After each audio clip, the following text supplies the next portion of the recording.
Warning! Federal law allows citizens to reproduce, distribute, or exhibit portions of copyrighted motion pictures, videotapes, or video discs under certain circumstances without authorization of the copyright holder. This is called fair use and is allowed for purposes of criticism, news reporting, teaching, and parody, which doesn't infringe of copyright under 17 USC 107.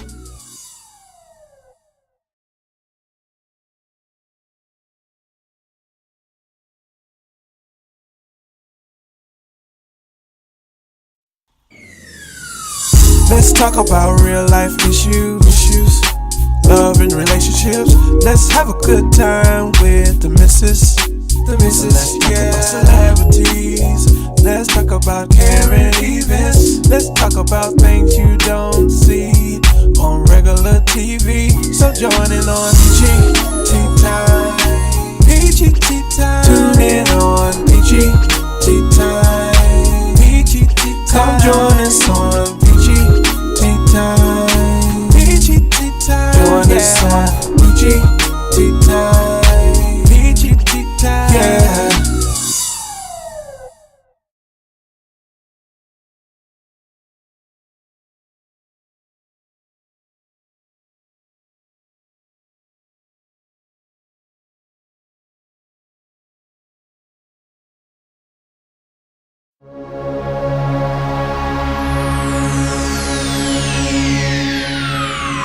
Ladies and gentlemen, may I have your attention, please? The show starts in 10, 9, 8, 7, 6, 5, 4, 3, 2, 1, go. Y'all ain't even hear me. Charlotte said, we can't hear you at all. Thank goodness it was just a little bit I was saying. But it's your girl, the missus, y'all. The missus with the kisses. Thank you guys. Thank you so much for joining. I really, really appreciate it. Sorry for the delay. Y'all know we live over here, baby. We are live each and every Monday, Wednesday, and Friday. So you just don't know what's gonna happen. You just don't know. But we were having some technical difficulties. But you know what? Like I tell y'all all the time, the devil, he is not going to win coming this way. He will not win. He be trying to, but he ain't gonna win. Now, y'all know I cannot start my show without my peoples. My peoples. You know, we got Jason and we got Charlotte, so let me go ahead and give them their doorbell. Who is it?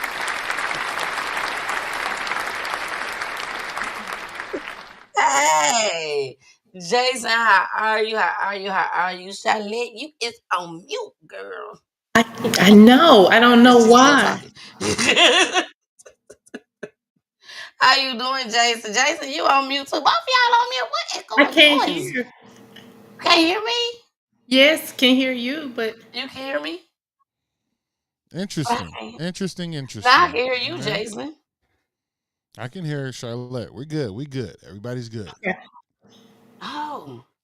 Can you hear me, Jason? Yeah, you muted the whole system or something. I don't I know don't what know you how I did that, did. but I still can't hear Charlotte. You can't hear me now?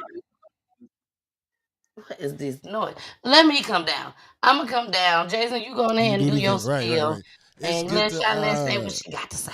it's good to see you, Charlotte. I hope that your allergies are clearing up. You ain't getting hit by all that pollen no more. It's all gone. We're all Ooh, better. we like that. We like that.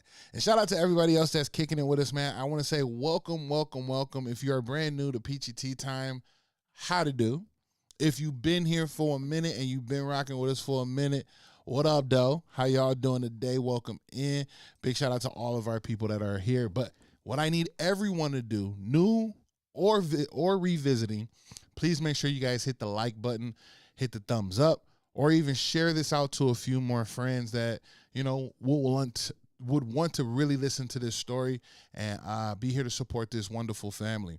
Now, what I need everyone to do, I see y'all rocking with us. We got some people in the building that are new and revisiting. Go ahead and follow us over on YouTube, and that's at PGT Time, TYME. Hit the thumbs up and the bell notification so you know when we go live. Thirdly, all right, this is the fun one.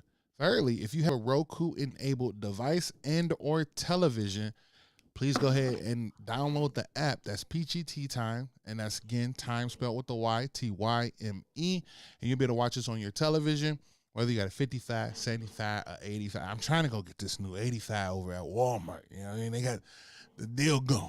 It's a beautiful deal. But I can end up watching PGT Time. And what's even better yet is you can revisit all previous shows. So any show that you might have missed or want to catch up on, all you got to do is go search it either on the app, just like how you would to get Roku TV, not a Roku, but Hulu, and what is the other one? Netflix, Paramount. Yeah. All of those. You're going to get ours the exact same way. One cool thing, and I can't wait for I'll say when Peachy get back up here. But one thing that is awesome is that, man, we've been moving along with these shows and having such an amazing amount of feedback. And we want to say thank you to everyone that's a part of the community and being a part of the community. You guys are all special and you're all individual rights. And we want to say thank you to everybody. Let's go ahead and get in the comments and see who all is here. We have Aleda. We see you out here. She says hello and welcome in, everyone. Hey, Aleda. And Peachy, tell us, you can support us, man. It's really easy and super easy by, again, sharing a live and also connecting with us in the chat. Peachy, she back in the building with us. I don't think so, not yet.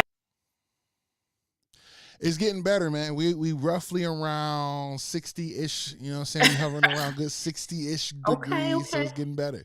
We're back to the 60s, so I know the feeling because I turned on my air last week and I'm about to turn on the heat tonight because it's cold. It is cold. Can y'all hear me good now? Yeah. Sure can. Yes, and I can hear you good, Charlotte. I don't know what that was. I tell you, the devil be trying, but he'll never win when it come over here. So, Peachy, I got to tell you, man, I was logging in, coming into the show, and I'm looking in the dashboard, reviewing some things before we get up here. We almost at 100 hours on PGT Time since moving over to EVMUX. So okay. Wow, that's amazing. Yeah, you're probably. We have to talk about this. Right, we're probably about a good 4 or 5 shows away from hitting 100 hours put in on the new platform. Yeah. Awesome. We get something out of that. We can create some. I mean, the gratitude of you putting in this work. This is. They say you become. She need a plaque. She want a You never know, but they say you become a professional at what you do when you put in over 100 hours. Awesome. Well, thank you, Jason. Thank you for recognizing PGT Time because we are definitely putting in that work over here, and Jason definitely knows, and Charlotte knows. We all work hard, including Pooley. We all work hard. All work hard.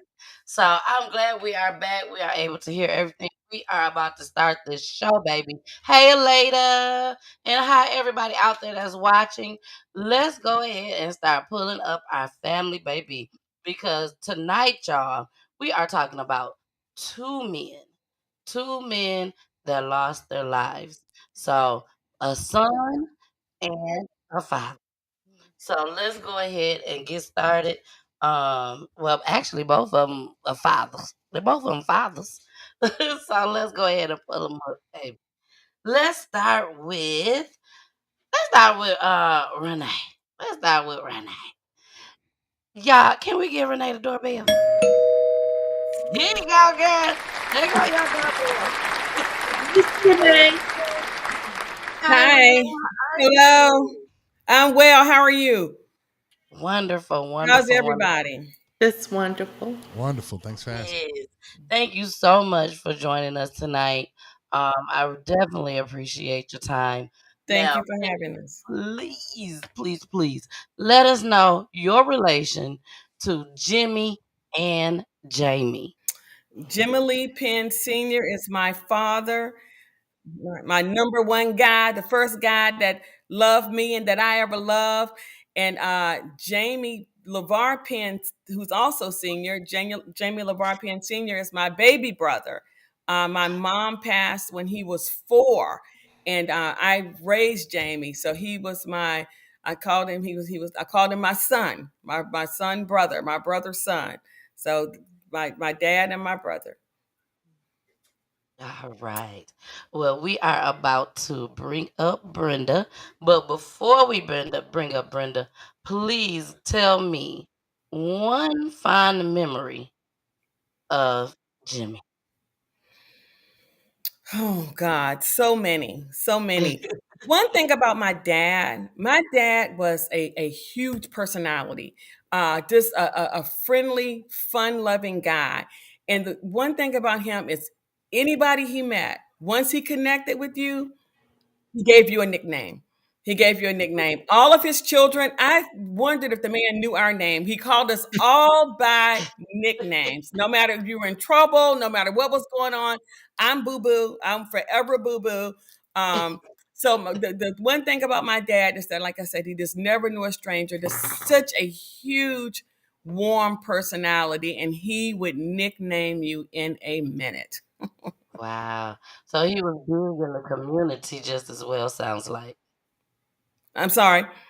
I said he was big in the community Absolutely, just as well, absolutely. sounds I like. mean, a legend, honestly, in our small community, he really was. Absolutely. Okay. And where are you guys from? We're from Roanoke, Virginia. Roanoke, Virginia, Yes, y'all. ma'am. Roanoke, That's Virginia. right, Virginia. All right. Well, Two we're up and gonna two go down. ahead. Huh? Two up and two down. That's what the kids say. Two up and two down, baby. Let's go Yeah. ahead and bring up Brenda, okay? Here is Brenda. Y'all, I love me some Brenda. Here go your doorbell, Brenda. Give So, your round of applause. can you hear me? Uh-huh. Jimmy Lee Penn, Jun- Jimmy Lee Penn Sr. is my father. Jamie LeVar Penn Sr. is my brother. Now, guess what? I made Jimmy Lee a father. I was his first. He's a father because of me. Okay? All right? I'm the and one that made him dad. That's what we call them, dad. let Okay? it be known. Let it be Let it be known. known. Let it be known. And Okay. my blood, his blood runs down my veins. Like I told you before, my brother Tony said, I am Jimmy Lee of the North. And I feel like I am Jimmy Lee of the North.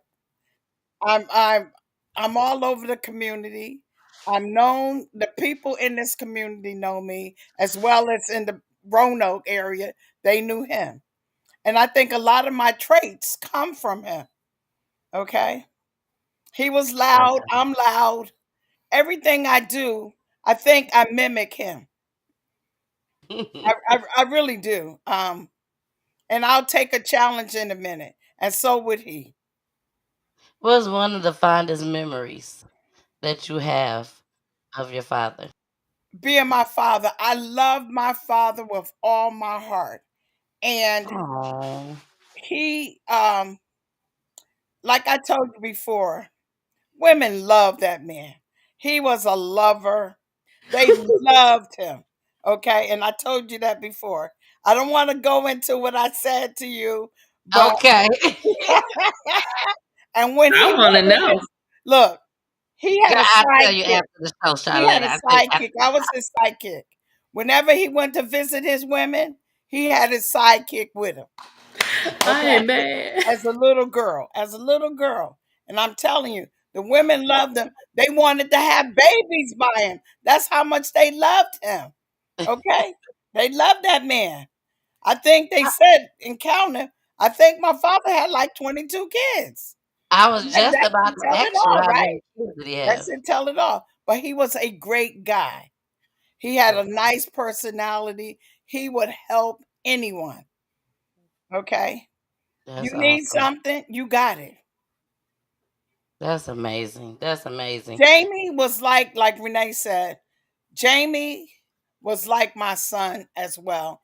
I didn't really get to raise him because I'm in Connecticut. He was in Virginia. Jamie is 2 years older than my daughter.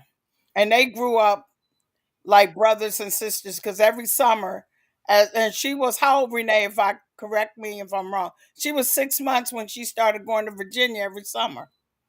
And Wow. Jamie was jealous of her. Oh my God, he was jealous. But they became the best of friends. Awesome. Well, Yes. next we're gonna bring up Steven. Steven, here go your doorbell. All right. Thank you so much for joining, Steven. Thank you so Good much. evening. Good evening. Good evening. Can everybody Now, hear me? I was mhm, having some technical difficulties, so just want to make sure everybody can hear me. yep, we All can right. hear Well, you I'm fine. Stephen, and Jimmie Lee Penn Senior was my father as well. Jamie LeVar Senior. It's hard for me to say that senior part because he's my baby brother. So he's my baby brother. My father. One thing I can say about my dad, he was a tough disciplinarian. He demanded the absolute best from you, but he was your biggest cheerleader at the same time. Um, Even in discipline, there was always a lesson to be learned in that. My sisters have said it. My dad was had a larger than life personality. He never met a stranger. I mean, we could be anywhere. We could be riding down the highway on our way to North Carolina, and he would yell out the window at somebody on the side of the highway, "Hey, John," or whatever, and all of a sudden they'd be like, "Jimmie Lee, hey!" So I'm like, "How do you know these people?" When you go out with him anywhere, you could go to the grocery store. It was guaranteed that somebody was going to stop him, and he was going to be there. You're going to be there for an hour while he held a conversation with whomever. He literally did not know a stranger. Just a good guy, just a great father. Um, and my brother Jamie. um, Jamie is the baby. I'm next to the baby. Our mother died when we were very young, so it was him and I. So I think Renee, we were her practice children. My rough So we'll give drafts. her a C plus. Wow. Well, we are about to go ahead and bring up Tracy.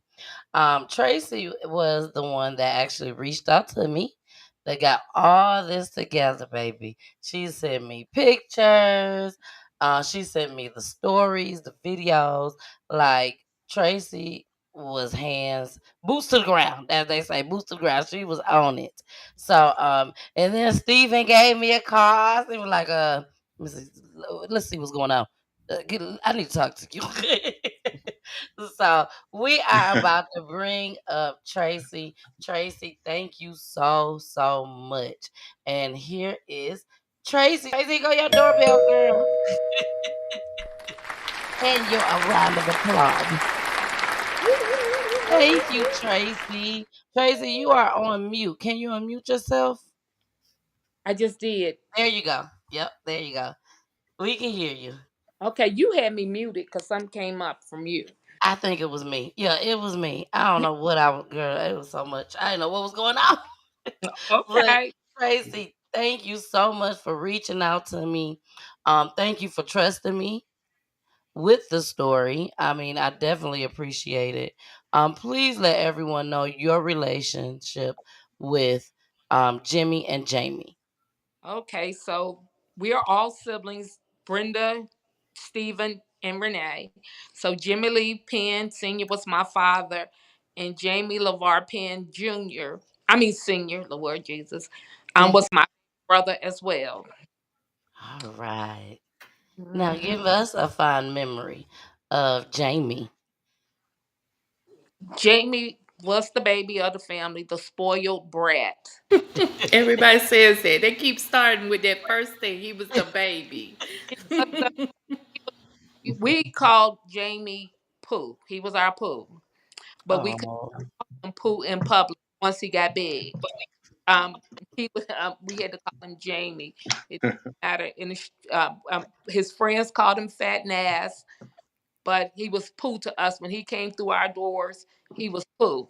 Pooh do this, Pooh do that. That was Pooh. wow. And how many children did Pooh have?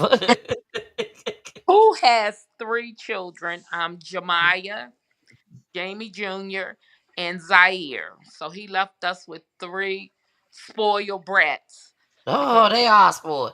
Everybody spoiled. we spoiled them. We took care of them. We raised them like they were our own. Even though they spent a lot of time with us and still do to this day. Aunt Wow. Tracy, Aunt Tracy, Aunt Tracy, Aunt Tracy. My car broke down. Aunt Tracy, I need money for McDonald's. Just anything. Wow. Now, Jamie was 23 years old Yes, when he was murdered. And yes, this was 20 years ago? yes. Yes, 20 years ago. It And all So was. Jamie would have been 43 this year, correct? yes. Yes. So he's our forever 23. Forever 23. So that means his children, they're grown Um, at Ja- this time, right? yeah, Yes. Jemiah is 20. 22. Lil Jamie Jr. He is 20, and Zaire is 19. 19. All right. So how old, because we're going to start with Jamie first. How old exactly were the kids when this occurred? And of course, we want to know what happened. Jemiah was 5.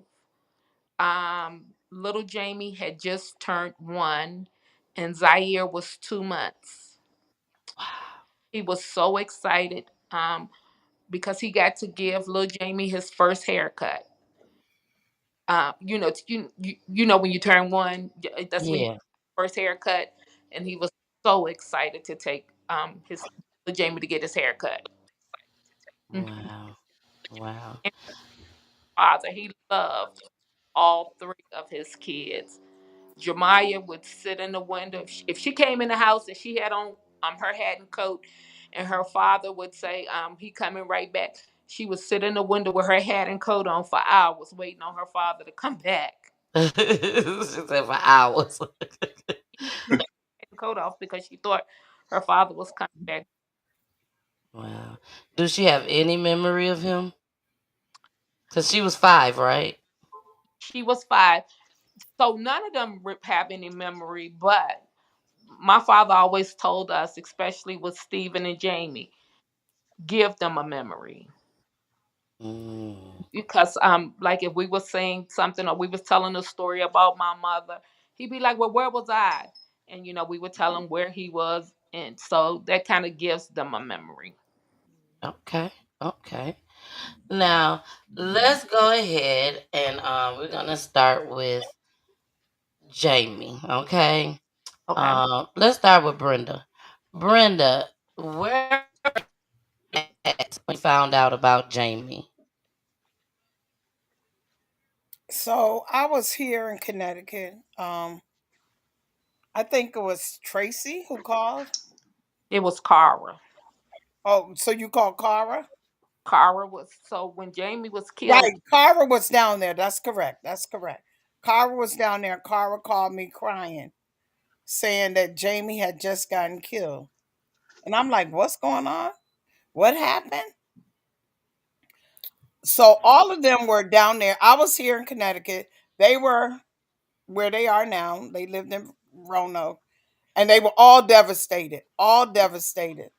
So my husband and within a couple of days we went down there. Renee was, I don't know where Renee was. She wasn't mentally stable. So it was Tracy and I that went and made all the arrangements. And at that time when they told me, I was okay. I really was okay. I had to make all the arrangements. I went to the the church. We went to the church. We went to the funeral home. We made the arrangement. We went to the cemetery and made the arrangements. It still didn't hit me. It still didn't hit me. The funeral, it was a different story. I Mm. I realized Jamie is actually gone. And they had this netting over him because he got set up. I don't know who did this killing of him, but they set him up. Kara was with him and he told Kara he would boss Kara around. She was down there with him. He was her father, okay? Whatever he told her to do, she would do it.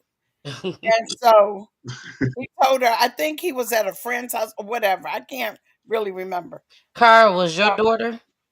She's my daughter, yes. Okay. And so somebody told Jamie to meet him somewhere. So he got in his car. And it's almost like The Godfather. Remember when Sonny got killed in The Godfather? Hmm. Jamie jumps in his car just like that. Is that true? He Well, jumped. They were setting him up, but he didn't know it. Somebody called him. He jumps in his car and he goes to wherever he was supposed to be going. He was on Thomas Avenue with this guy, and that guy shot him in his head twice. At 23, twice. He got shot in his head twice. And Wow. like so, his body was very fragile, and they had netting over him, so you really couldn't touch him. And it was at that point when I actually saw him like that, I actually broke down then, and I was in almost a state like Renee, because Renee stayed in that state. She didn't know what was going on. Um, and so that was it. My memory of that when he passed away, which is really shameful for a young, bright kid to be killed like that. I don't understand why people, and it's going on right now too, that they do not value a life. I'm not Hmm. understanding that. I mean, you kill me for what? So you could be big on the streets? And it's always going to be somebody that's going to get you. Okay. Exactly. All right. So don't even think that you're going to be this man. But for whatever reason, the police still have not arrested Jamie's murder 20 years later. And why? I can't tell you why. But I think it's because when you're black, they don't value that. They don't value black people killing black people. Had Hmm. Jamie to been white, his murder would have been solved, just like my father's. Their murders would have been solved had they have been a white person. All right. Now, Renee, what type of lifestyle did Jamie live? Like, was he an innocent bystander, or was somebody actually looking for him for something? Was he targeted? Like, what type of So lifestyle was he living? so let me say this about Jamie. Mhm. Jamie was a family guy. I think everybody here can attest to, and everybody said Jamie was spoiled rotten. Jamie was really the sunshine, into our family. We were all pretty much adults when Jamie was born, or older teenagers, young adults. So by the time Jamie came along, we were able to give him the world. We had jobs. And he was, although he had, he would often say, I feel like an only child. He said, and I said, why? You have all these siblings. And he said, well, I just feel like I have a bunch of parents because we were so much older than him. And so we were able to provide Jamie with not only what he needed, anything he wanted. All he had to do was mention it. And we would lay the world at his feet. And so that's all the Wow. comments that you get about the brat and the spoiled rotten. And he literally was, not just with material things, but with love. When I tell you we loved Jamie, and Jamie loved us, and he loved his children. That's all he knew. I'm sorry, did you say something? No, no, Oh, it's just a little echo. yeah. So Jamie was raised as a family man. He was raised in love. Jamie in terms of the lifestyle that he led, Jamie, he he was church boy. He was in the church choir.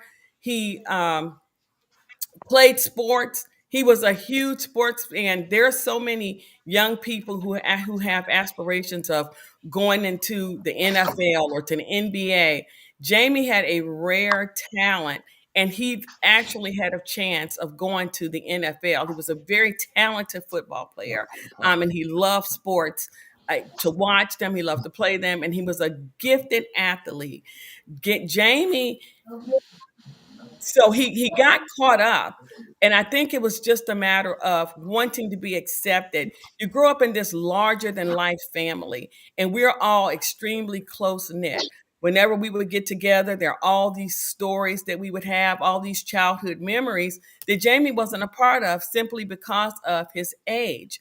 And so I feel like within the family, he was, although you're surrounded by all these people, I felt like he was lonely. And so Mhm. Jamie, like so many young men, he fell into those who would accept him, those where you feel loved. And that's what happened with Jamie. He got pulled into, I wouldn't say it was necessarily his lifestyle, but he got pulled into this congregation of young men that he felt like it would accept him uh, for whatever.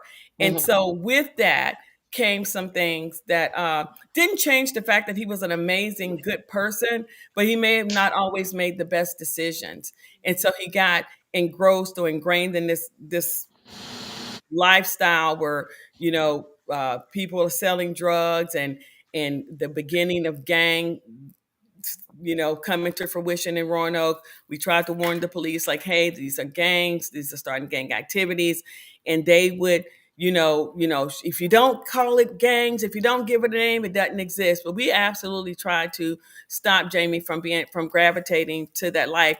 So he did not have to do it. So I wouldn't say necessarily he had any type of lifestyle, but he Okay. did gravitate to those type people where he felt accepted and who weren't necessarily always making the best decisions. And so he was targeted, as Brenda told you guys. He was set up. He was targeted for whatever reason. Maybe somebody was jealous of him.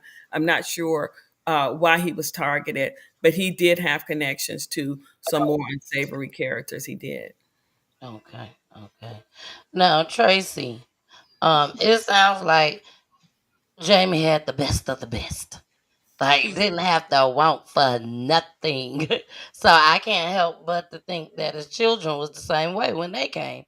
Like whatever they wanted, they have. So do you guys, well, you Tracy, do you think that because of was he a flashy guy? Let's start with that. Was he flashy with it? yeah, he wore the latest and the greatest. He was. And when you was talking about his children, well, Jemiah was his first. Um, the mother, his children's mother, like, well, can y'all give my mama a chance to buy something because we had bought the world for you. We bought the world, but everything, socks, bottles, clothes, basket, crib, whatever you name it. She had a nursery. And the mama was like, well, I need y'all to stop because my mama want to buy some stuff too. I promise y'all that sound like my kids. I remember hearing things like that. Yeah. Like, cause my kids are my parents' only grandkids. Oh, And when I tell you whatever they want, they got it. You know, they have to make sure they get good grades, of course, because they're still young. But for the most part, they do get good grades. So it seems like they get whatever they want. And I do remember hearing, tell y'all mama to hold on, let me get some things for a change. Right. So I definitely can understand that part. I definitely can. So I Go ahead, have Jason. I have two questions. Steven, how much older are you to Jamie?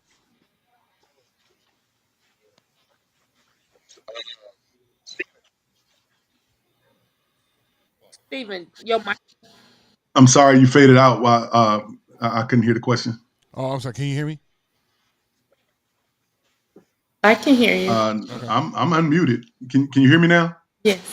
Yeah. So I was asking, how much older are you to? Yeah, I'm sorry. Jamie? I heard how much older I am than Jamie, but I didn't hear the second part of the question. Oh, I didn't ask the second one part yet. I am 8 years older than Jamie. 8 years. I was 8 years old when he was. Okay. Nice. Now, my Yeah, other 8 years. question is My first memory of Jamie it was my mother bringing him home.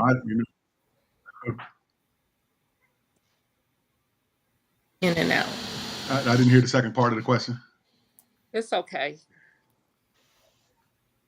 Go ahead, Jason. You said your Yeah, I didn't hear the second part of the question. Okay, he didn't ask the second part. Can you hear me good, Stephen?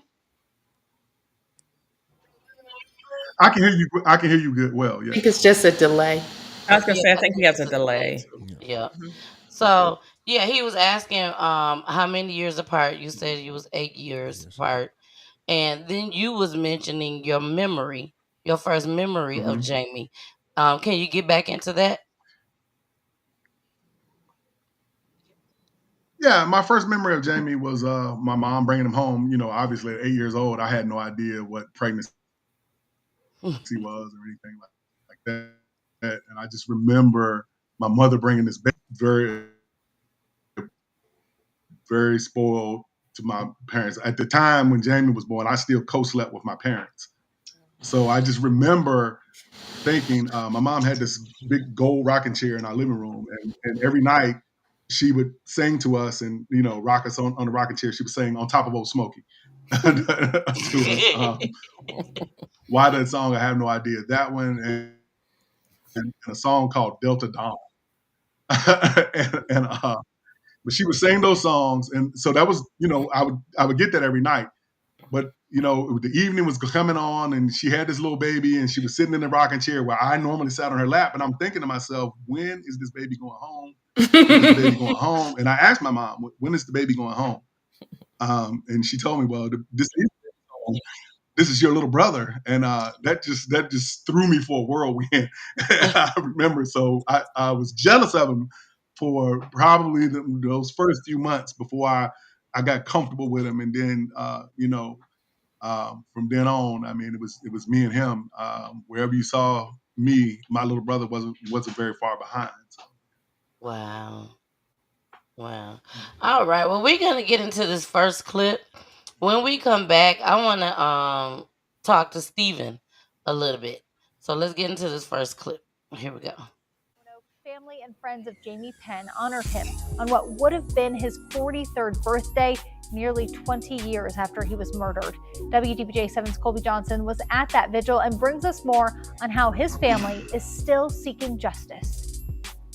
Hey, give up now, no. Jimmie Penn was shot and killed here on Thomas Avenue on August 16, 2005. On Wednesday, his friends and family honored him on what would have been his 43rd birthday. This is a celebration. We want to celebrate the life. We want to celebrate the legacy, the children that he left with us, and the love that he shared, and that he's still in our hearts, and sing happy birthday and actually celebration of life. Nearly 20 years after he was killed, no one has ever been arrested for Jamie's murder. We are diligently in contact with law enforcement constantly, especially my sister tRACY. She calls them weekly, sets up meetings. We ask if there are any new developments. They have names. We ask if they're following up on names. So we do not let this case die. Renee Penn Taylor says her family's no stranger to gun violence. Her father was killed in 1998, just 7 years before Jamie's murder. Together, she and her sister tRACY decided to create Fed Up with Gun Violence to support other families. 20 years later, we are still actively fighting the good fight. We support those families in really whatever way they need. Now, we offer financial support, we offer prayer, we offer emotional support, we have counselors, we have spiritual support, we give them direction. Penn Taylor says she hopes Jamie's story reminds people of the tragedy of gun violence. He could have been something great, but somebody made the decision to stop that greatness, and now we will never know what he would have been. never able to reach that potential. So I want anybody who's thinking about picking up a gun to think about the lives that you're destroying. In Roanoke, Colby Johnson, WDBJ 7.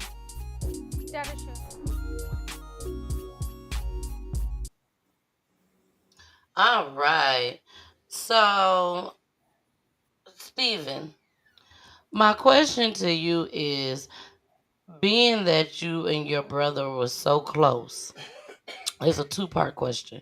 Being that you guys were so close, um, how Yes. did it affect you as far as retaliation? Like, is that what you wanted to do? Is like go after everybody that was walking until you found out who did this?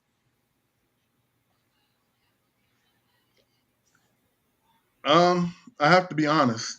When it first happened, I had just come from out of town. I had gone to Washington D.C. to hang out with my first cousin, and I was gone for a weekend.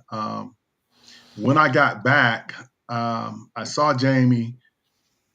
He had an Infinity truck that he was driving. He was sitting down in my sister's driveway, and I was parked in front of my sister's house.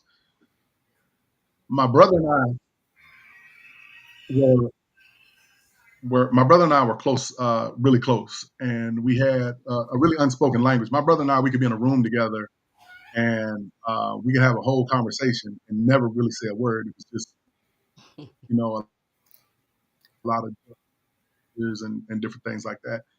Just we just had that bond, and I did not speak to him. I'm sorry, I was on my way to Washington D.C. When this happened. So he kind of nodded his head and threw my hand up, and that was just us saying, "Hey, I'm here. I love you." That was our thing. So I left and went on my trip. Um, when I got back, I was with a girlfriend of mine, and when I got back, I kind of just wanted to keep chilling a little bit, and we went and instead of going home, we went to and got a room. So I was in my hotel room, and um, my girlfriend had to go to work early the next morning, and I said, you know what, just take my Jeep and go ahead.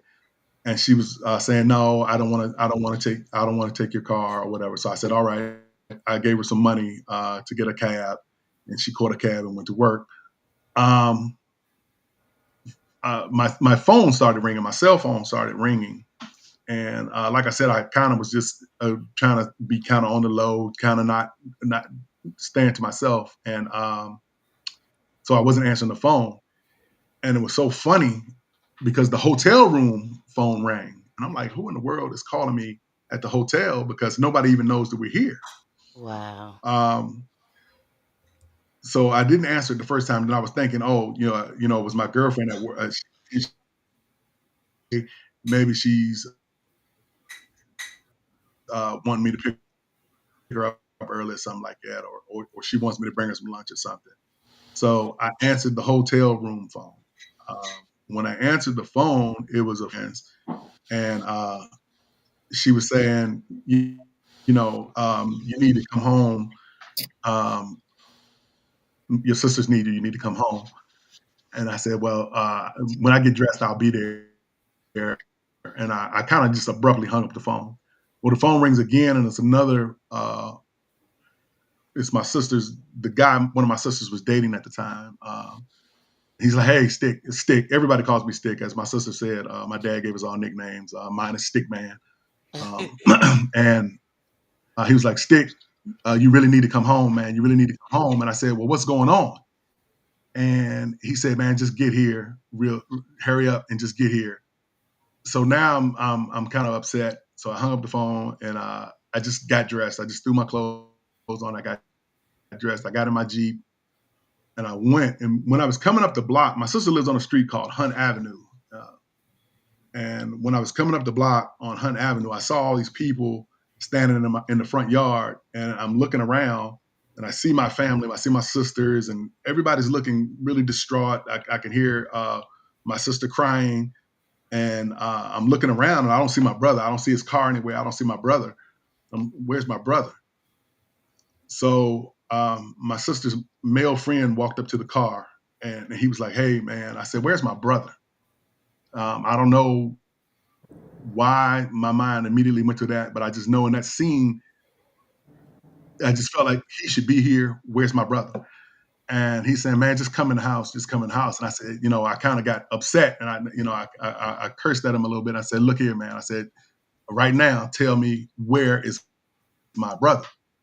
And he was like, "I don't have no problem with you, Stick. I don't have no problem with you." He said, "But he said your brother's been killed." Mm. Yeah, I paused for a moment, and I said, "What?" He said, "Somebody shot your brother last night and killed your brother. He didn't make it." And I kind of paused for a second, and I immediately just slammed my car. I could hear my sister going, "Somebody get him, get him, get him, get him," to get me out of the car because, you know, in my mind, it's on. You know, if you bother my brother, you had a problem with me.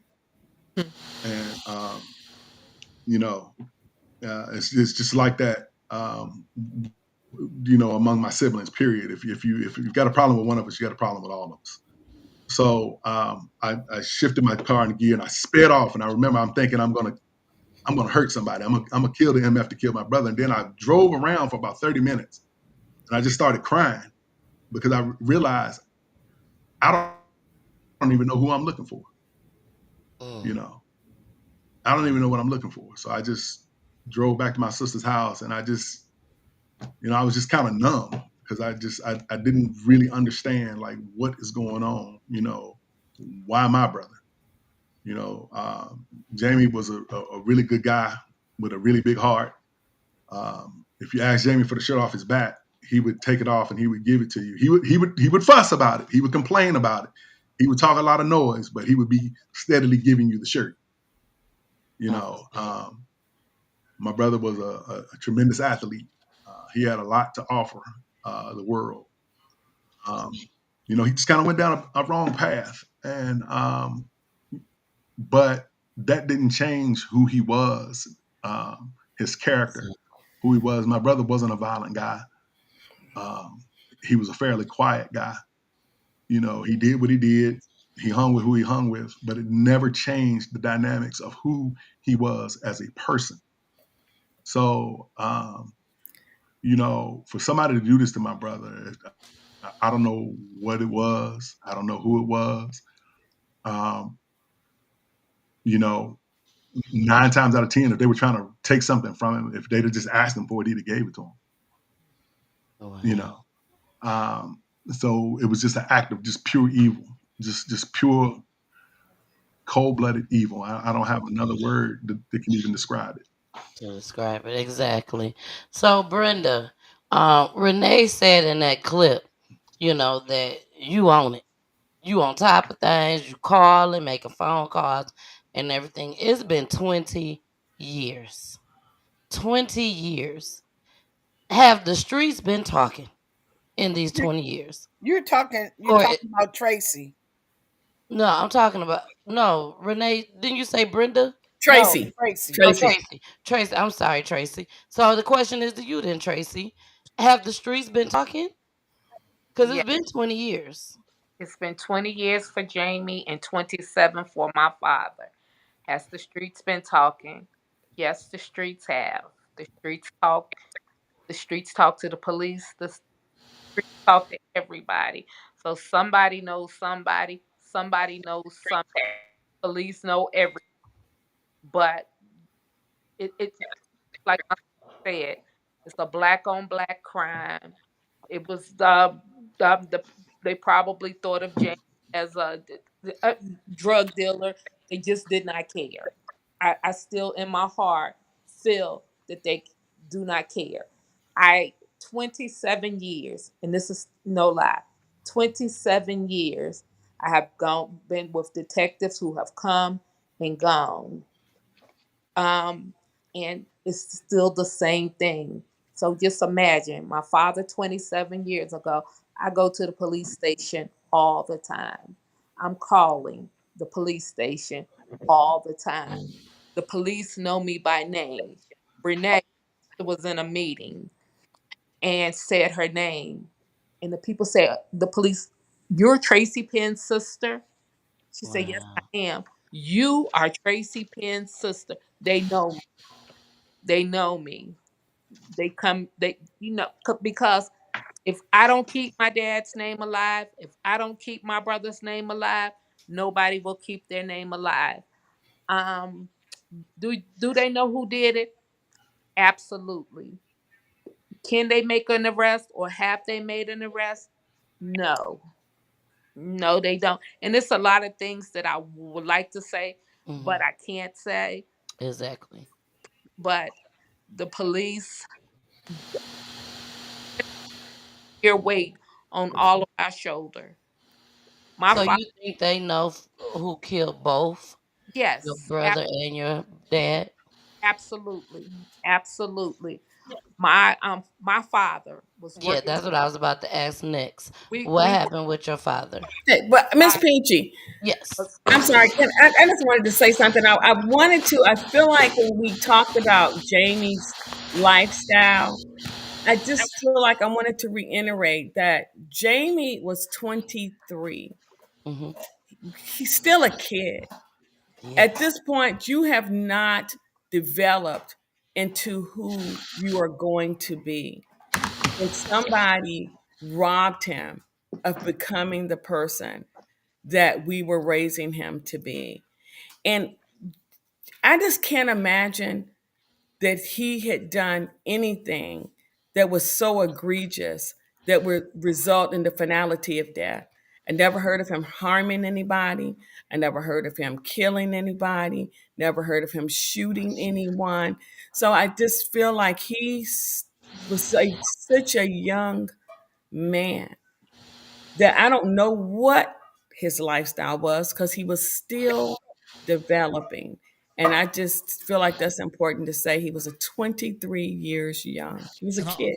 I want to Exactly. add in because I'm hearing something, right? Like, I don't want all of us to sit on, because how I'm feeling this way, right? I don't want to sit and harp on like the decisions he made. I hear that he lost his pops at like 12.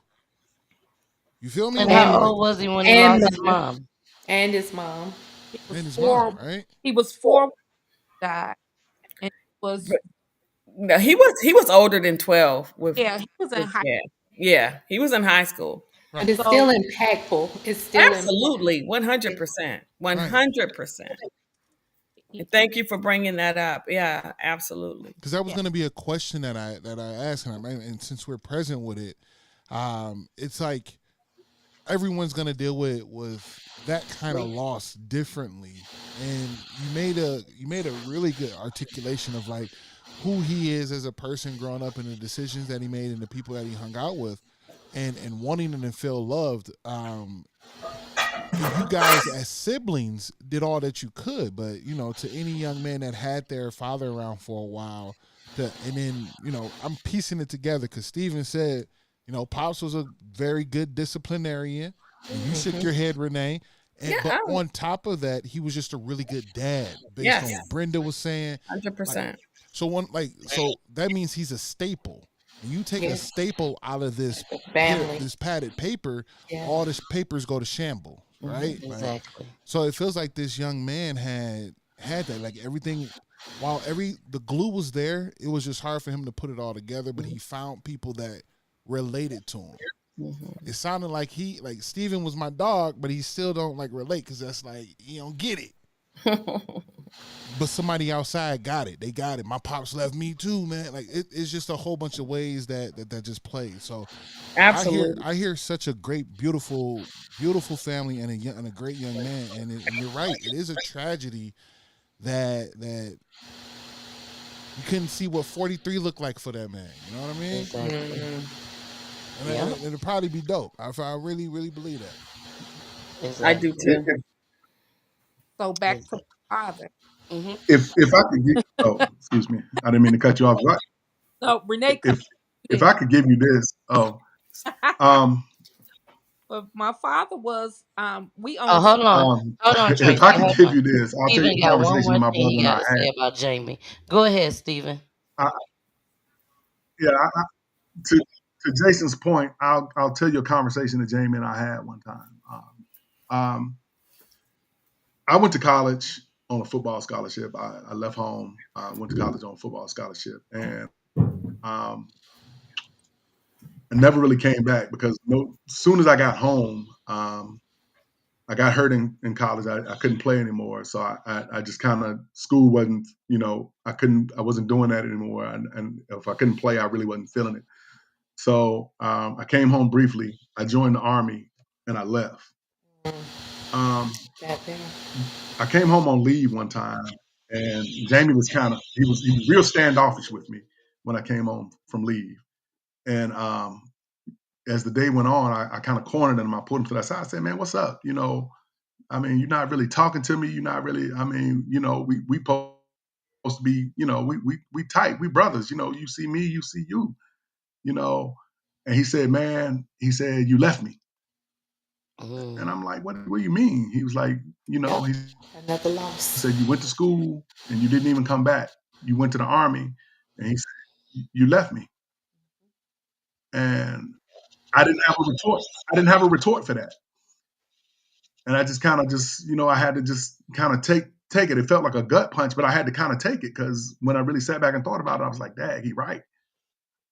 And he went on to say, "Man," he's like, "You always looked out for me, or we were always together." And he said, "You just left, and you didn't even say anything. You didn't even say goodbye. You just left me." And that's always hurt me, that he felt that way. But you were a child yourself. So if that can kind of take home the point that you were trying to make.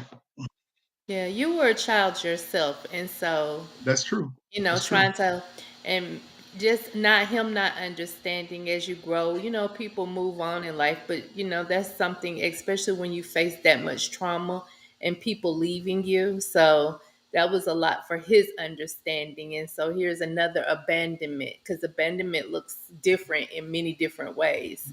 And so in his mind, he was being abandoned. And especially about these strong men that had been surrounding him and uplifting and holding him up and accountable. But we all are missing one thing too. Jamie lost his mom. Jamie didn't have a mom. And then he loses his dad. So we don't know what Jamie was thinking about, and Renee said it. He looked for love in the even though he was getting love, he wanted more. You want an He understanding, somebody yeah. relatability. But So, one but thing, Jamie didn't have a mom. The rest, all of us had a mom. He did not, and then he loses his dad. but Jamie was afraid to love. He No, no, told. no. That's not what I'm saying, Tracy. Oh, I'm saying that Jamie had some traumatic things that happened to him at a young age. His mother and his dad. so with that being said, I'm saying he and Renee whole conversation, and he told Renee he was afraid to love. Am I Because correct? everyone he had loved had left him. So Counselor Charlotte, am I saying it correct? Yes. You're the real deal, okay? If anybody doubted your credential, you are the real deal. Well, I'm thank telling you. you, I'm going to attest to it. If anybody says anything different, tell them I said, Yeah. get at me, because you absolutely are on it. Yeah. You I nailed it. mean, it was still an abandonment. The love that he had put, I mean, first and foremost, not even having the ability to share the love that you all told him so much about from his mom, and then actually having a dad and losing someone who you truly admired and looked up to and loved.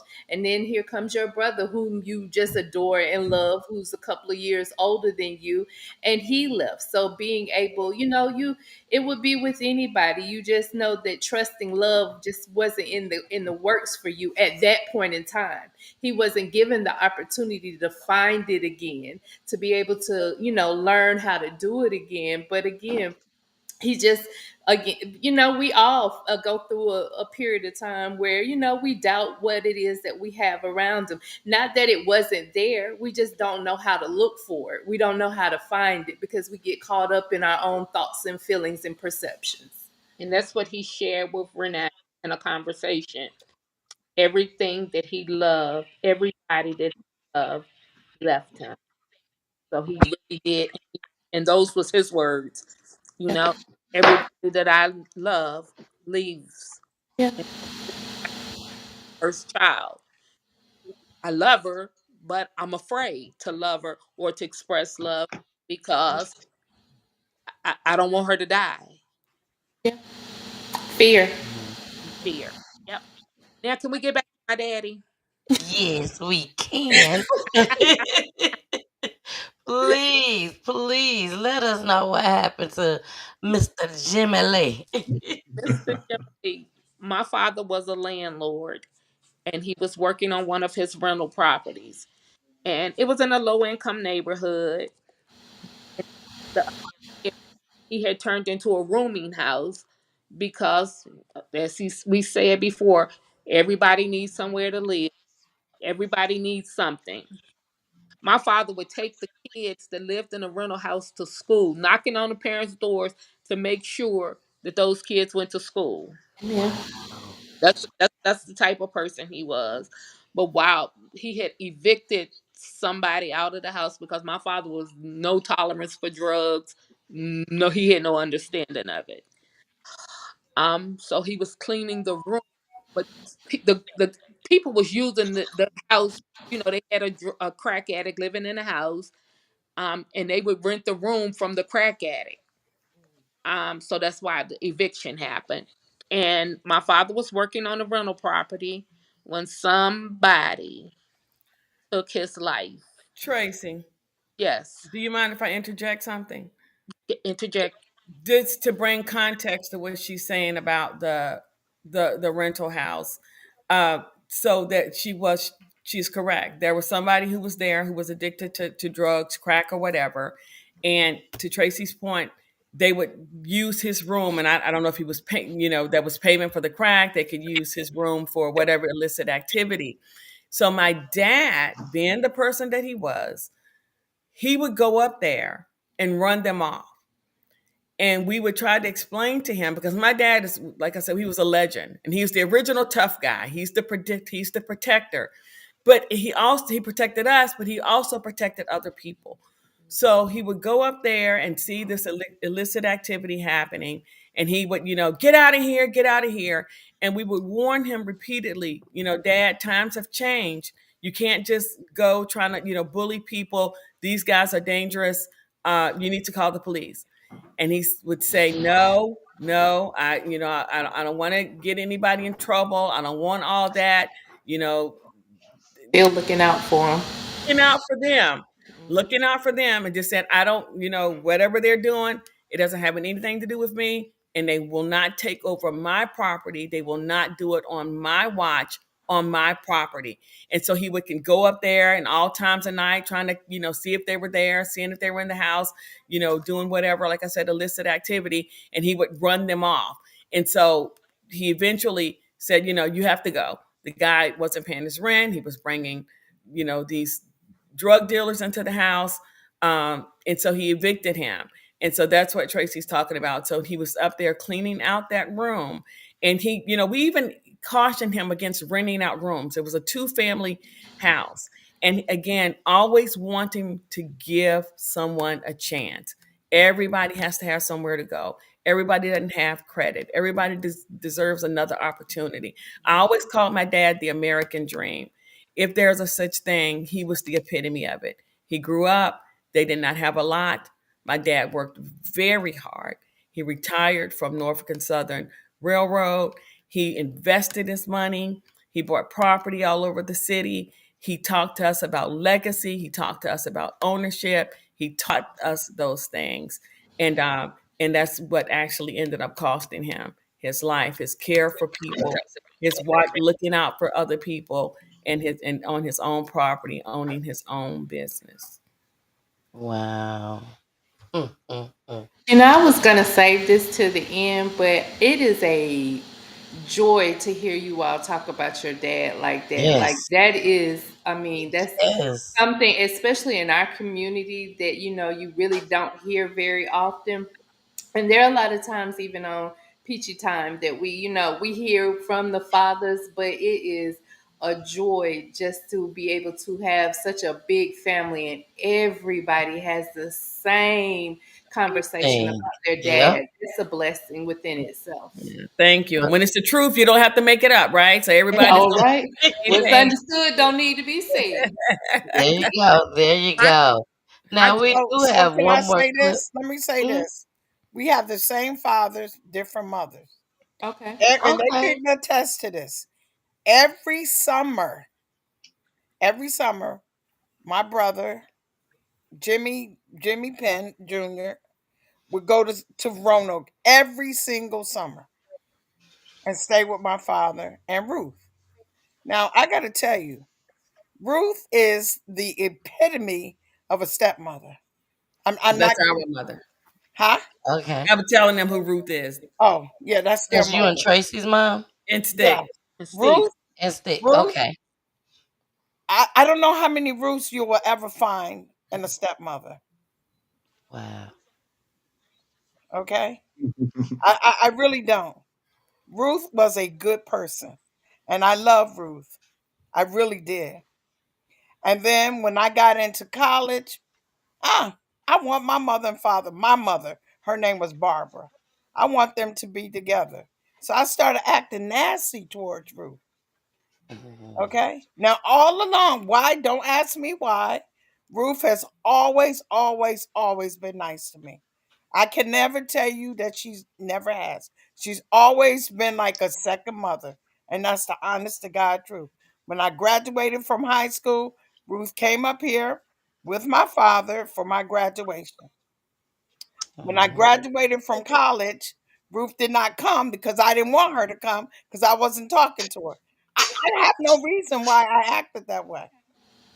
I apologized to Ruth. Ruth said to me, you're a woman coming to me. You're a big enough woman coming to me, apologizing.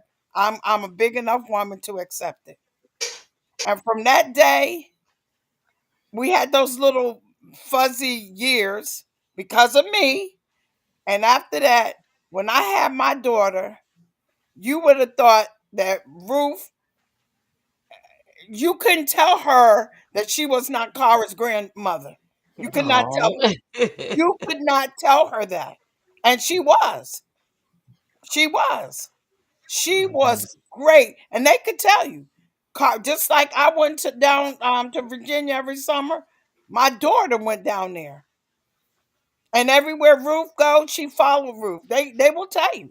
She picked Ruth's Wow. pocketbook up when Ruth is ready to go to work and following Ruth so she could go with her. To this day, yeah, they get on my nerves sometimes, but we are very close. We really are. I can tell.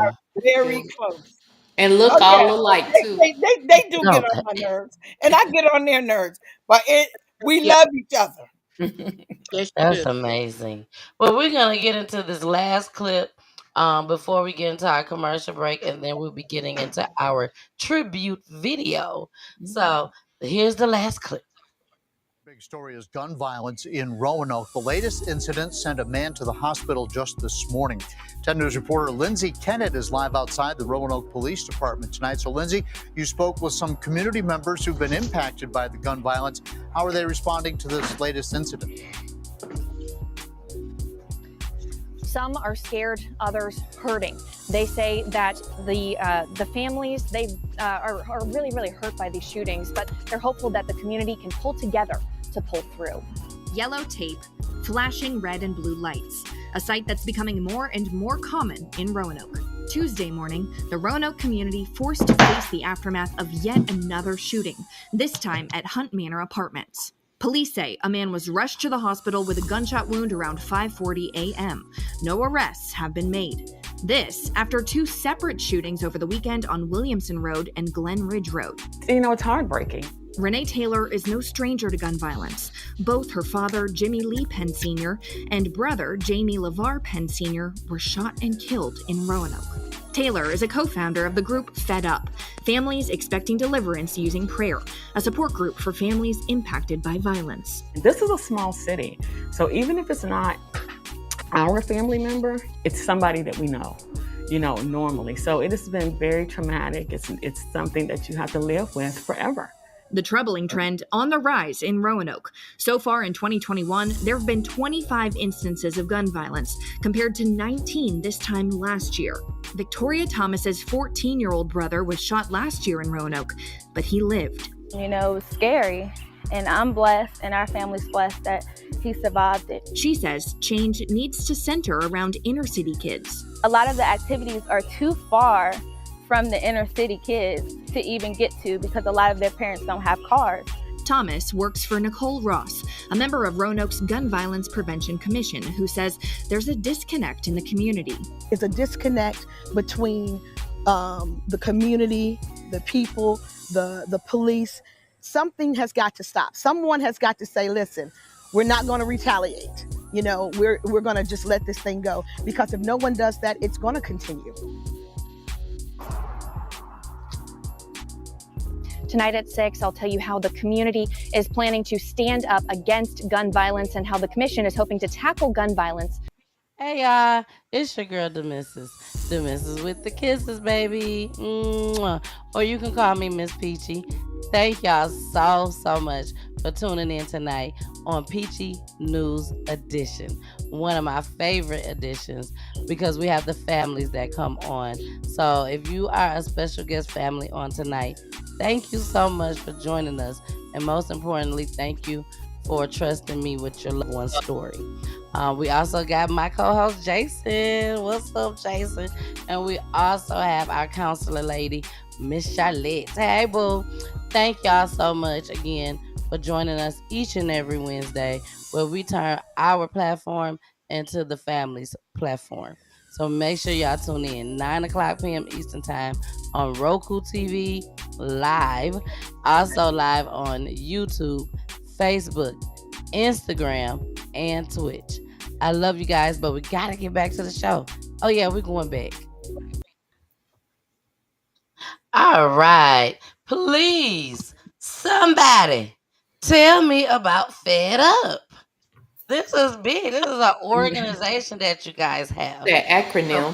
But before we go to Fed Up, can I tell you one thing about my father? Yes, please. And this is a memory. My father, and this is what I think people should teach their children. Do you remember George Benson, The Greatest Love of All? Yes. My father made us listen to that song because he said we had to have a sense of pride. And that's a teaching song, actually. If you listen to the Isn't word. that Whitney Houston too? She was the remake. She did the remake. Okay. See, that's where I came in, Tracy. No. You have to really go back and listen to the George Benson version of it. I'm gonna have to listen to it because all I hear is Whitney. So no, I never heard that version of it. If you listen to George Benson version, you will really know The Greatest Love of All. Okay, all right. I'm gonna listen to it. That's what my father taught us. We have to love ourselves. Amen. And the thing is, a lot of times I was just having this conversation today, and this is for those that are listening. We all just assume that self-love is just innate in everyone. It's taught. We have to teach our children, and that's part of what we're seeing. We don't have enough self-love. When you don't love yourself, how can you love other people? How can you show love to other people when you're not quite sure about who it is that you are and the love that you have for you? Now, Renee, talk about Fed Up. Yes. So Fed Up is an acronym for Families Expecting Deliverance Using Prayer. And it was founded by me and Tracy and 3 other ladies after Jamie got killed. So we support families who have lost loved ones to gun violence. And we say that, but we want to start using the word murder because that's what it is. It makes people uncomfortable when you say murder. And so we've got to start pushing people into that to feel uncomfortable so that they'll start to act and to do something about it and to have, more empathy, like, oh my God, somebody was murdered in this neighborhood, somebody was murdered at the grocery store. But our mission is to support in whatever way those families need support. We have stayed on the phone all night with families. We have waited outside families' homes while they brought their loved one out. We have grief support group meetings monthly. We support financially. We've assisted with funerals. We point them in a direction for where there's other assistance to help them. So whatever the family needs, we try to support. We are a grassroots organization. We are, when y'all say boots on the ground, y'all got the newfangled, but we're the real old fashioned boots on the ground. We are knocking on doors. We are talking on the telephone. We are holding hands. We're doing whatever we need to do to support those families during that time. And that time is not just immediately, everybody rushes to your aid immediately in the aftermath, but Fed Up is there for the long haul. We go to court with families. We're at our 20. This is our 20th year anniversary. Yes. We're, 20 years of serving this community. Yes, and ma'am. Amen. Yeah, definitely deserve that round of applause. That is amazing. I know your dad will be very, very proud of you ladies. Your mom just as well, and definitely Jamie. Definitely Jamie. Um, 20 years. 20 years. Tell them That's a long time. Renee. I'm sorry. Tell them about our 20 years, what we're doing. So, for our 20th anniversary, we are doing this amazing, huge gala. We are having a gala out here in Roanoke. We're going to have, just the live bands, the elegant spread. This is going to be really a night of elegance, just really a night of celebration. But ultimately, it is a fundraiser to help us to continue to do the work to support these families. But yeah. Trayvon Martin's mother. Yes, Sabrina Fulton, forgive me. It's going to be our keynote speaker. Right. Yes, yes. That's amazing. We're excited. Yeah, let me give y'all another round of applause for that one right there. That is amazing. And it's good to know that you guys are actually doing the job, doing the footwork and all. And then that Saturday, in every, so once a year, we have what's called a prayer breakfast where we invite the community out and we recognize, we set like chairs up for everybody with their name on it that have been killed. And we let the families know that we are here for them. We present them with a token and we let them know we are here. We're not going anywhere. We are here for the long haul. Amen. Well, with that being said, y'all, we have come to the end of the show. So that means it is time for the tribute video. All right. So each and every time that we have a family on the show, we do a tribute video for them.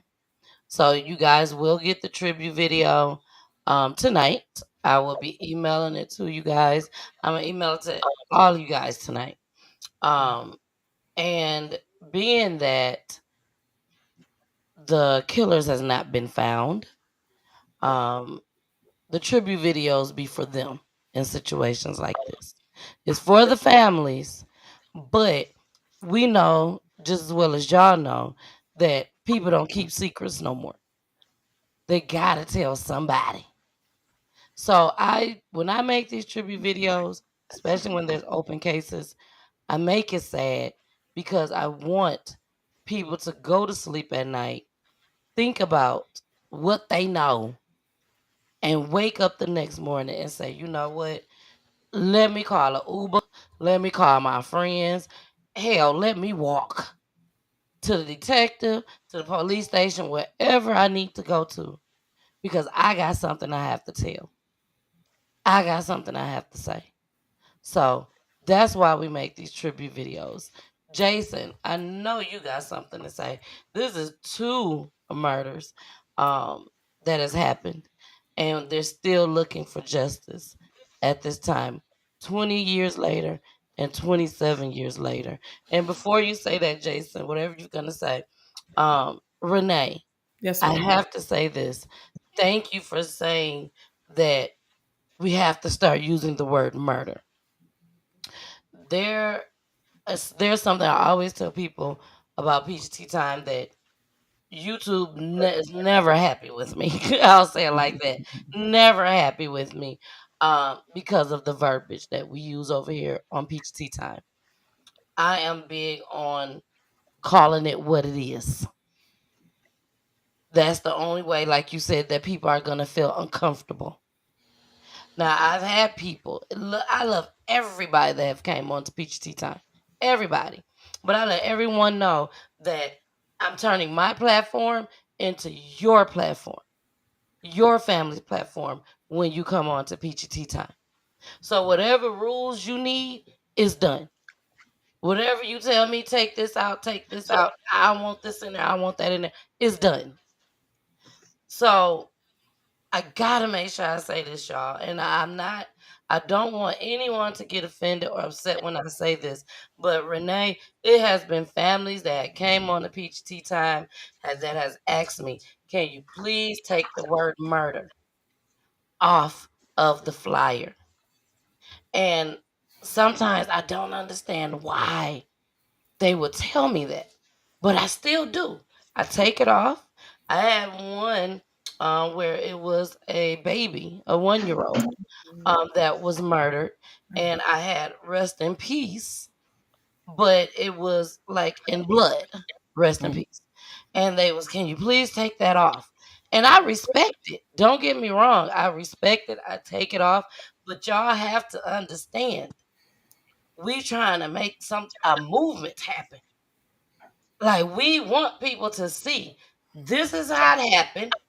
These are the steps that it took, and this is what we done been through as a family aftermath. So when I put that on there, I'm not putting it on there just to put it on there. I'm not putting it on there because I'm trying to get clout or anything like that. I'm calling it what it is.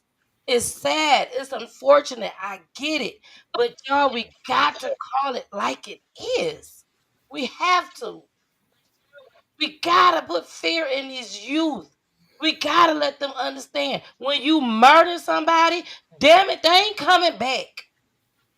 They're gone. And they're gone for good. And you just didn't take out that one person. You took out their family. Their mama side of the family. You took out their daddy side of the family. If they got an extended family where step parents is involved, you take them away from their family just as well.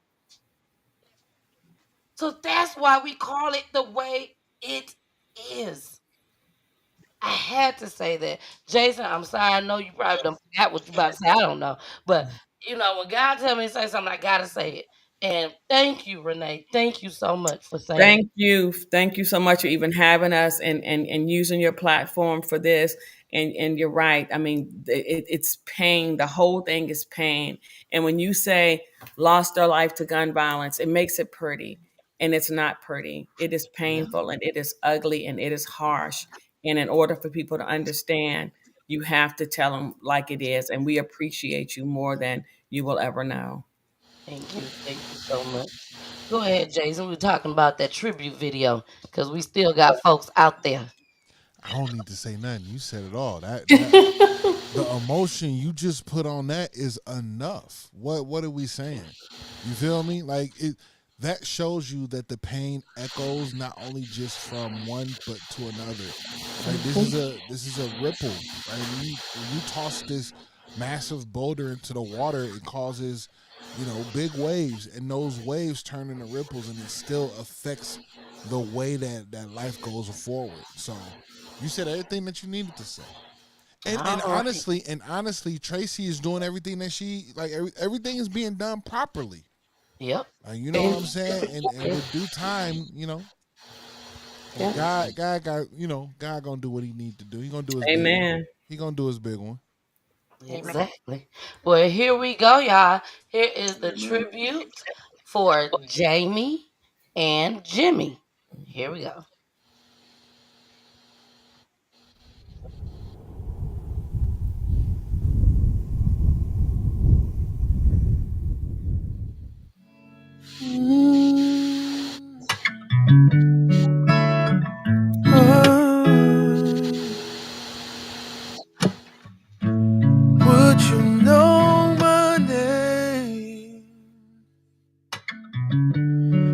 If I saw you in heaven, would it be the same? If I saw you in heaven, oh, I must be strong and carry on.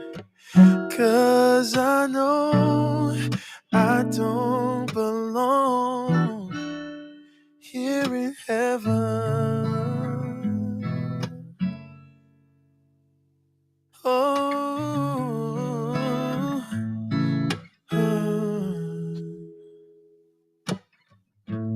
would you hold my hand if I saw you in heaven? Oh, would you help me stand if I saw you in heaven? Oh, I'll find my way through night and day. 'Cause I know I just can't stay here in heaven. Oh, oh, here in heaven. Oh, 'cause I don't belong here in heaven.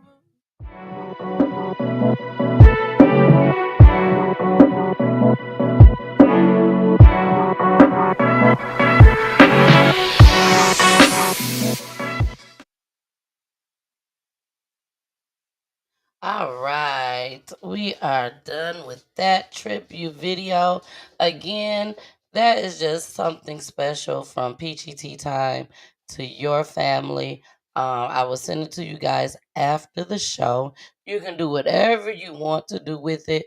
It is completely you guys' video now. Um, there's one thing that I want to say before we end this video. And I want you all to say something before we end just as well. Um, but I want people to know that I'm a daddy's girl myself. Okay. I'm a daddy's girl myself. I love my daddy. My daddy is going through a lot right now. My daddy had a stroke 3 years ago now. And it's really, really, really has made a difference in his life. Um, So when I tell you we are like doing everything this man want us to do at this moment, I don't care how mean he is to me. I don't care nothing. We gotta do whatever he say do. Um, but the way you all love on your daddy is the way I know I love on my daddy right now. Please, please, please let everyone know how you guys are dealing with losing your father mentally. Yes, we talked a lot about your brother, but just for those out there that is getting older, like myself, you watching your parents, get older and older. Um, yes, your dad was murdered, you know, but when your father's gone just as well. So how are you guys making it being that you have such a strong bond with your dad? Let's start with Brenda. Because Brenda, you said I was daddy's number one. I was the firstborn. So how are you making it with him not being here? I got to tell you, it was very hard, traumatizing when he first passed away. It was very hard for me. Um, we talked every single day, uh, prior to his death. He would call me every day at my job. Um, and it really hurt my heart. And I've started to, live with it, Mhm. but I still think about him. I think about my mother. I think about my husband. And it has been a long road, when you get older, you losing folks, and then Mhm. it's just it's not good. I wish we could live forever, Exactly. and I truly miss him.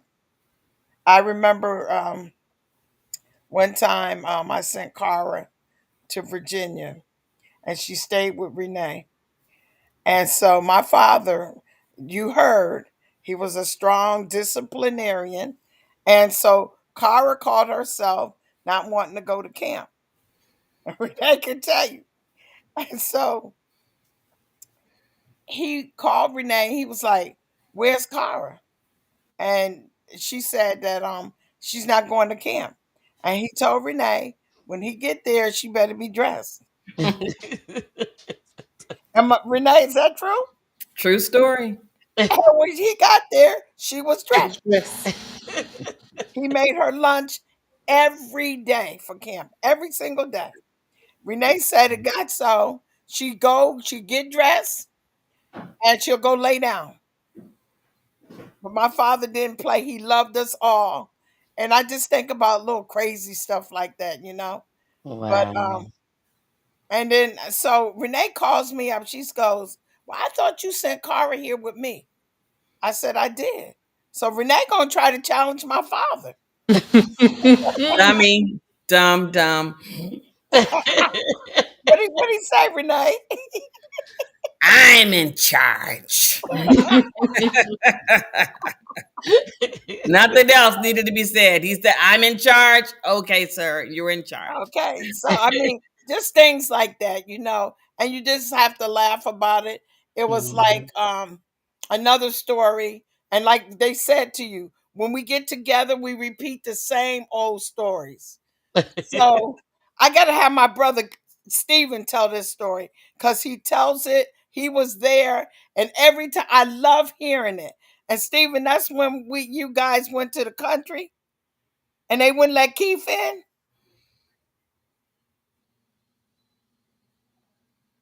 Is he on mute?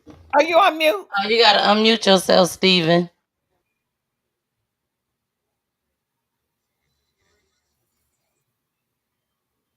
What? There we go. I'm sorry. I have to laugh that my sister even brought. I have to laugh that she even brought that up. What she's talking about. My father.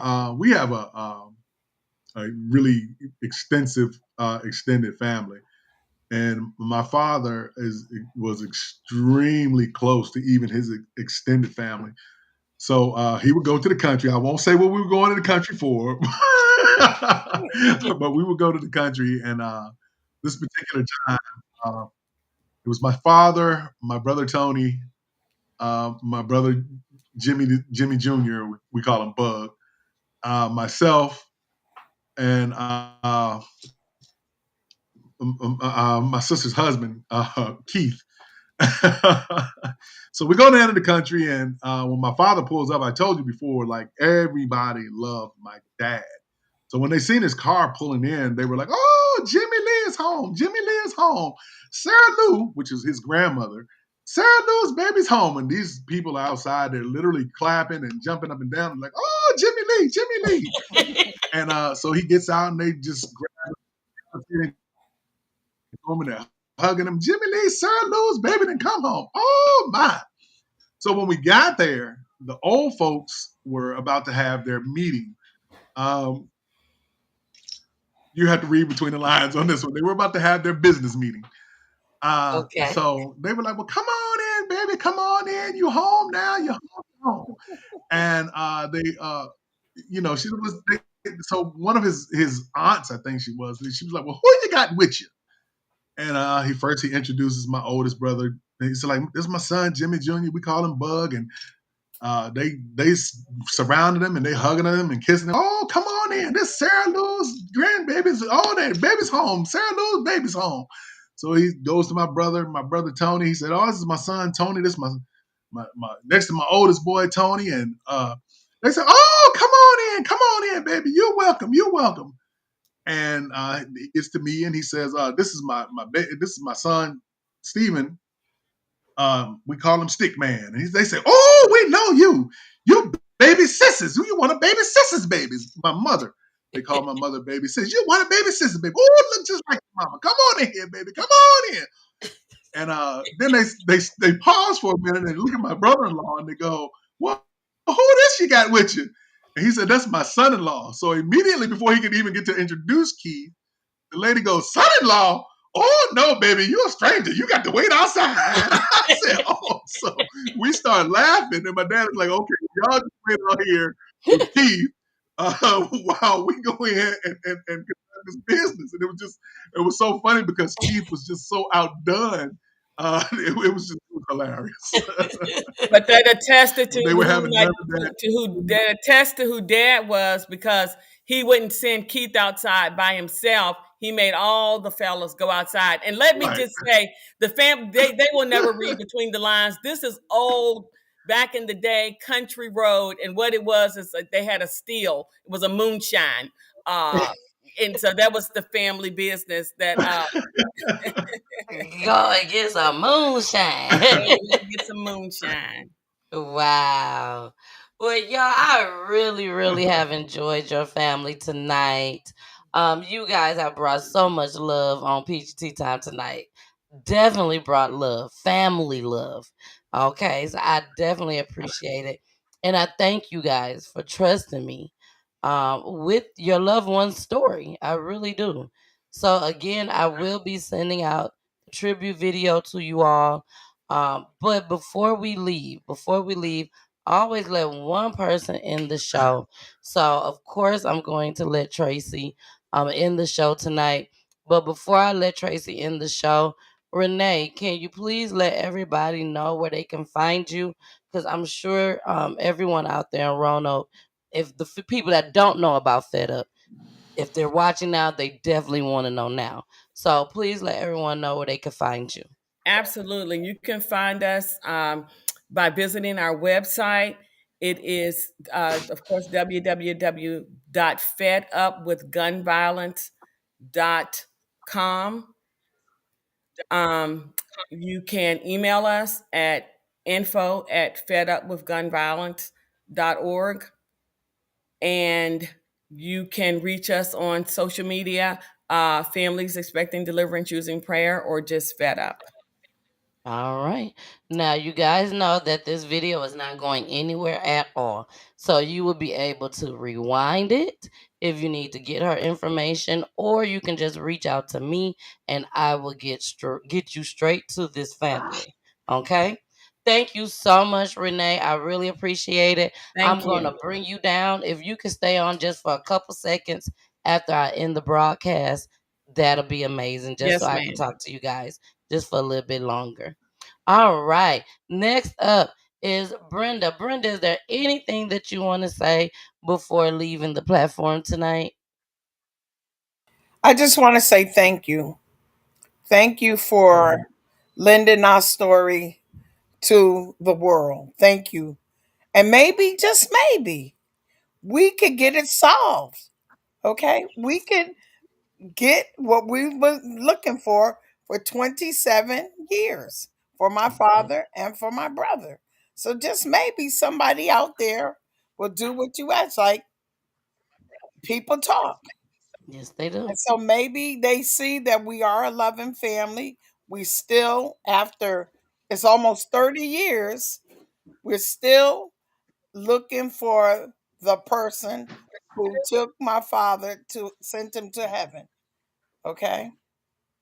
So Amen. I thank you. I appreciate you. And I enjoyed this. So thank you again. You are so welcome, Brenda.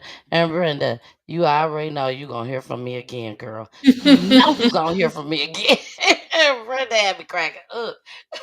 Now, Steven, is there anything that you want to say to anybody out there before leaving off of Peachy Tea Time? Anything? First and foremost, let me just thank you for allowing us to use your platform in order to get this story out. You're so And welcome. like my sister said, just to reiterate, maybe, just maybe, somebody watching knows something, and maybe we can get what we've been searching for all these years and get this solved. And then I just like to say to to our community, to the Black community, this is an epidemic. Not just gun violence, but violence. Period is an epidemic in our community, and we've got to do better. We've got to love one another. We've got to learn to think it through and put these guns down. And that's the only way that we're going to survive, and the only way out is in. There you go. There you go. Now, I'm gonna pull you down, and again, if you and Renee and Brenda can stay on, just until a couple seconds after I end the broadcast, and that'll be great. Next is Charlotte. Hi. Charlotte, is there anything that you want to say, Charlotte, before you leave us tonight? And You you're all on just mute. made this wonderful Wednesday You're just on such mute. oh, my bad. Oh, she's not? Okay. Oh, okay. You all made this Wednesday just so beautiful. Just all the love. And again, just keeping your father's legacy, being part of the community, just doing what you are doing, keeping that memory of him alive and what he did for his community, making sure that you all are doing the same in your brother and his name. So hats off to you all, to you ladies for that, just for sharing your story.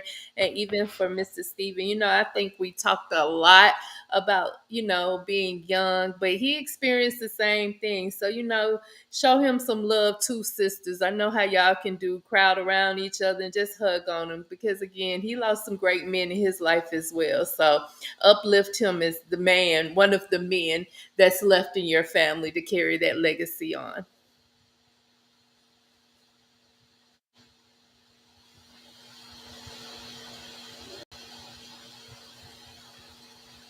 Can't hear Miss Brenda. All right. Hmm.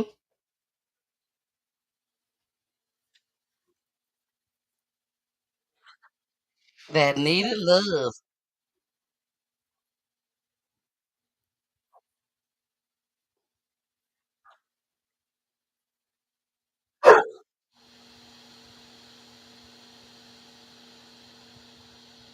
Stories. We love doing that. Memories. We keep the memories alive. And I love hearing Stephen tell these stories. I really do. I love doing that. And again, we'll be together in July. And we're going to have a good time. And that's it.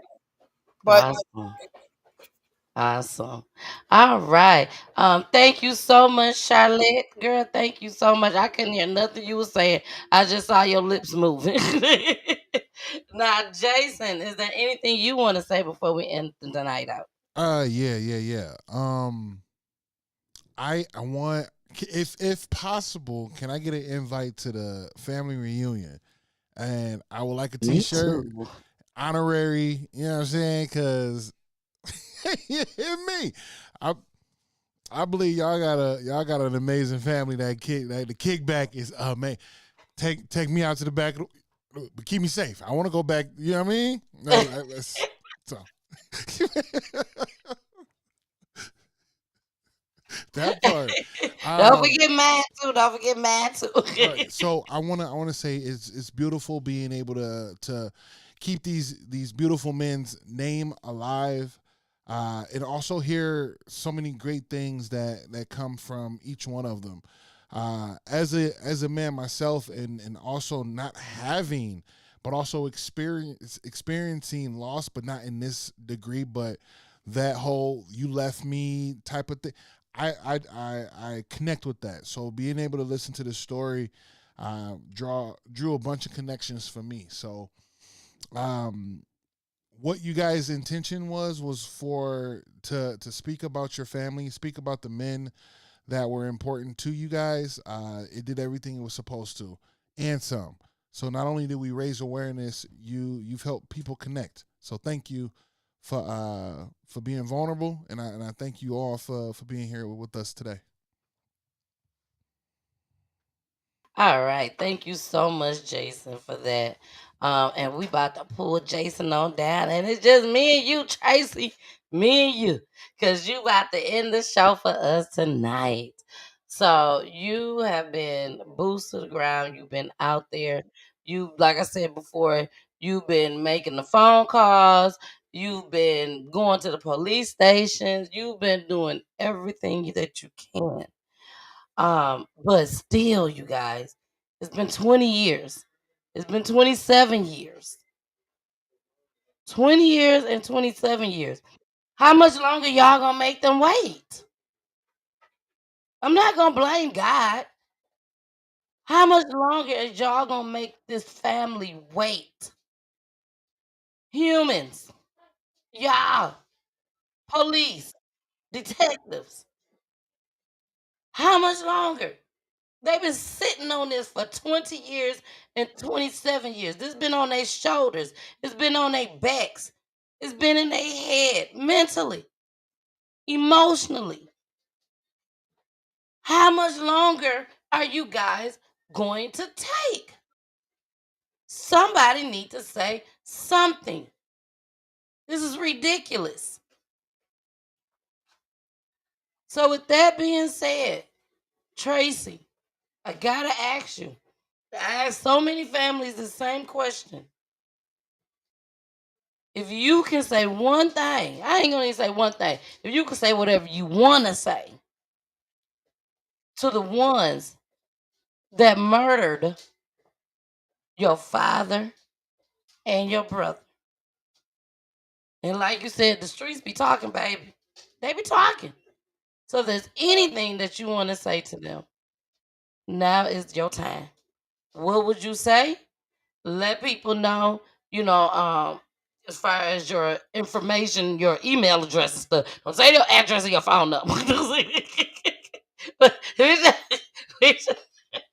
just want you to say your information as far as your email. You can say that where they can find you, just in case another platform want to bring your family on just as well. Because this is a story that definitely need to be heard. Definitely need to be heard. Okay. So with that being said, looks like you're on mute. So yeah, I'm gonna give you the opportunity to say whatever it is that you want to say. And when you're done, all I need you to do is put that church finger up. Okay? When you put that, I can't hear what she's saying. Is the mute button on? Jason, can you hear her? Okay. You got to hit the mute button, Tracy. I just did. There we go. Yep, I can hear you now. Thank you. You Thank are so welcome. thank you for all that you are doing. Thank you for I'm thanking you for everybody. I just want to say thank you. You are so welcome. And to anybody that's listening, watching this, if you know something, say something. If you know anything, say anything. And as I tell everybody, I have a 27-year-old on my I am the one in the family that's constantly at the police department. I'm talking to them. They know what happened. Everybody in Roanoke knows what happened to both my father and to my brother.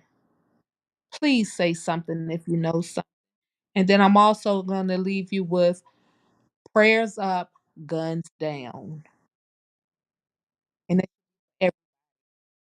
more praying and less guns. So prayers up, guns down. And I do want to thank you on behalf of the Penn family.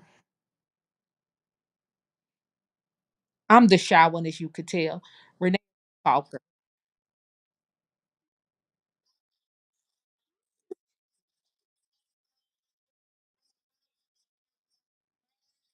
Please make sure you guys tune in on Friday. Please tune in on Friday where you will see me and my husband. We will be doing love and relationships. Plus, you already know we're going to throw that crime in there too. All right. So here go that tribute one more again, baby. Here go that tribute one more again. And we also going to be putting up y'all comments just as well. Here we go. I love you, Penn We love family. you too.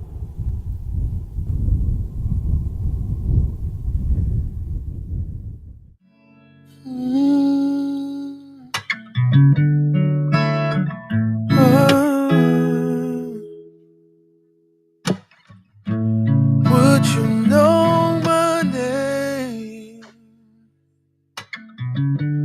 if I saw you in heaven? Would it be the same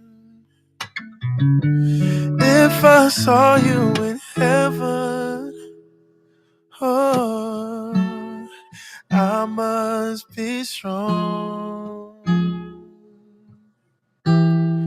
and carry on, 'cause I know I don't belong here in heaven.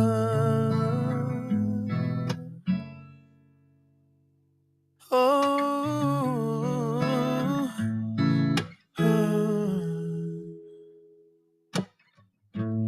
would you hold my hand if I saw you in heaven? Oh, would you help me stand if I saw you in heaven? Oh, I'll find my way through night and day, 'cause I know I just can't stay here in heaven. Oh, oh, here in heaven. Oh, 'cause I don't belong here in heaven.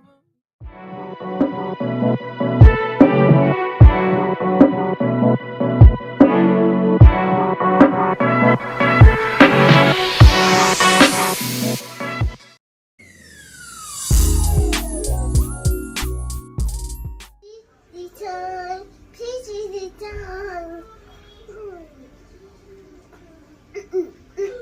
Please return, please return, please return.